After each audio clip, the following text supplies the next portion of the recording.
Ladies and gentlemen, welcome to the Bullpen.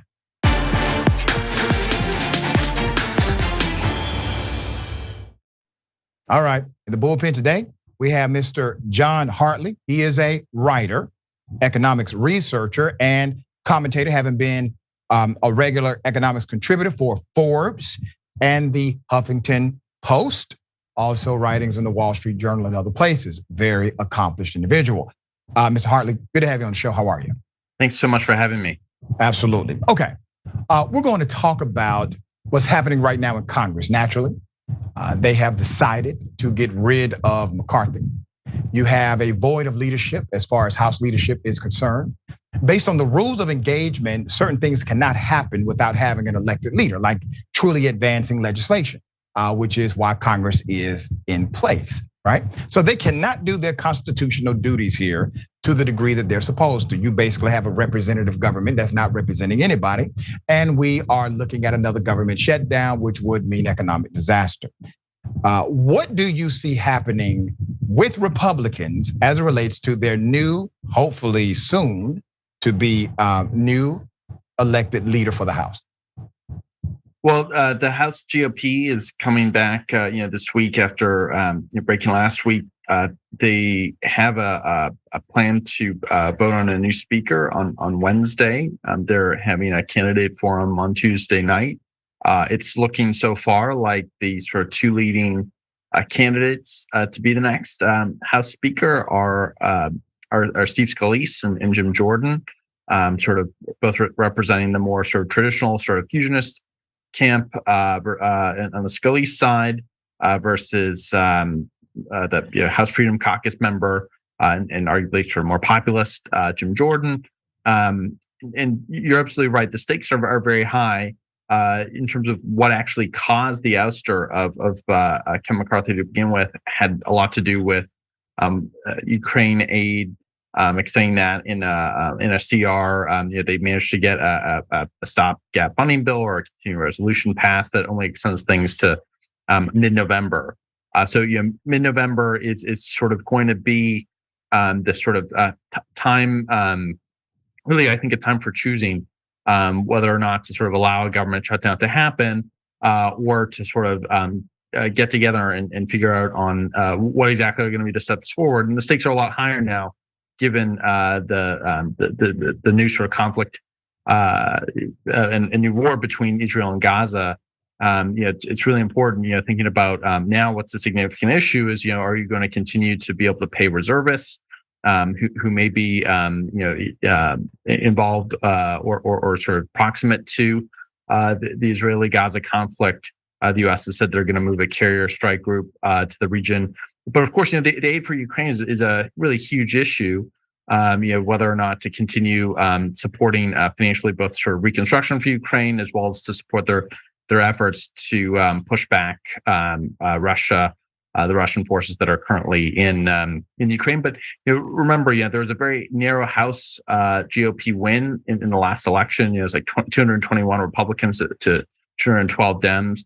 It allows people like Representative Matt Gaetz and others to sort of flex their power. Even people like Nancy Mace, who isn't really a populist at all, but arguably more of a centrist, just voting McCarthy out just to show that they have some sort of power. But this is all amidst what seems to be some sort of a realignment, both within the GOP. There's certain factions that are trying to move away from the sort of old Bill Buckley GOP sort of fusionist model, and there's also I think a realignment across both parties. Certainly, a lot of people are sort of against free markets on both sides, against sort of the old Washington consensus. A lot of people trying to build a new Washington consensus. People that are skeptical of trade, like things like tariffs, want things like industrial policy. There's I think a big realignment that's sort of going on in front of us in terms of how we want to think about international affairs. Let me pose something to you, because you said something to me that's quite interesting and ironic, and I would like you to thoughtfully engage with me about this domestic issue, not just the international one. You said that basically things are even more dire because of the conflict that is happening with Israel and Hamas. And I can be sensitive to that. I can respect the reality of international conflict and how it adversely impacts domestic relations here in America and our interest overseas. But Mr. Hartley, from 1982 to 2022, you have a composite of 19.23 million individuals who work for the federal government. You have millions of people right now who work for the federal government and contract with the federal government, so their livelihood is dependent upon the federal government. And then you have millions of state employees that technically work for the federal government because the grant is subsidized by the federal government, even though they are paid by state agencies. And then you have millions of Department of Education grants. All of these jobs, all of these people, they end up getting no paycheck. The largest employer, the largest singular employer of African Americans in America is the federal government. So while we could talk about it's dire because of the conflict, it was dire because of mama them, because of our domestic American citizens beyond. And I don't know, man, don't you think it's ironic we live in a country where we will say, okay, the government's going to shut down, millions of people that live in America are going to be adversely impacted. But this thing that's happening outside of America, that means that we really need to care now about making sure the government doesn't shut down. You don't find that ironic? Well, I think it was important before, it's even more important now, obviously. But why is it more important? Isn't it more important to make sure that the government doesn't stop working for the people that make the government work? Who does the money come from? Whatever aid they want to use, we can debate about if the aid should go anywhere. But whatever aid they use, dear brother, that aid doesn't come from them. They don't make a damn thing. That aid comes from us. So they're willing to shut us down, but only willing to say, we're going to make something happen. Now we're going to actually provide leadership now if we got to deal with something outside of America. That attitude, I'm not talking about the principle. I'm talking about the personality behind it. That kind of politic is the reason why people are so adverse to Congress and members of the political class in general. It's as if we are still on the back burner and we're the people that fund the whole operation. I don't think we disagree. I think it's obviously, I don't think anyone, or at least I'm certainly not in favor of any kind of shutdown. And I think most Republicans also aren't in favor of a shutdown. And again, what I mentioned earlier, it only takes, it's 6 or 7 or 8 votes. Right. On the GOP side. But what about Matt Gaetz? Let me ask you about Matt Gaetz specifically, because he seemed as if he was much more okay with the government shutdown. So much so that Mitch McConnell had to basically oppose what the individual said, what Matt Gaetz said publicly. So why do you think people like Matt Gaetz, why are they leading this charge that seems antithetical to the progress of what we all would consider to be a good thing, people being able to work and get their paycheck? Sure. Well, I think it's a pretty clear case of, political opportunism. It's people putting sort of themselves in their own political career over sort of the broader interests of the people or the movement, the movements that you sort of subscribe to. But how did the CR get passed? Kevin McCarthy got enough votes from Democrats to get stopgap funding passed. It's certainly possible that the next speaker could do something similar to that. It does cause it is a bit of an issue if again, these if there's continued issues with being able to actually elect a speaker. But I do think that this is more theatrics than sort of anything that's particularly serious. But it's worth mentioning. Congress has a lot of issues that go, I think, well beyond just these sorts of shutdowns. And usually, when these shutdowns end, furloughed employees get all their back pay and so forth. Oh, come on, dear brother. Wait a minute, man. It isn't something that anybody wants. But again, the problem is that Congress doesn't do its job, broadly speaking, and doesn't. And I agree with you on a on number that. of issues, and I agree with you. it relies on the administrative state to do a number of things that the Congress should be doing. So I don't think we disagree.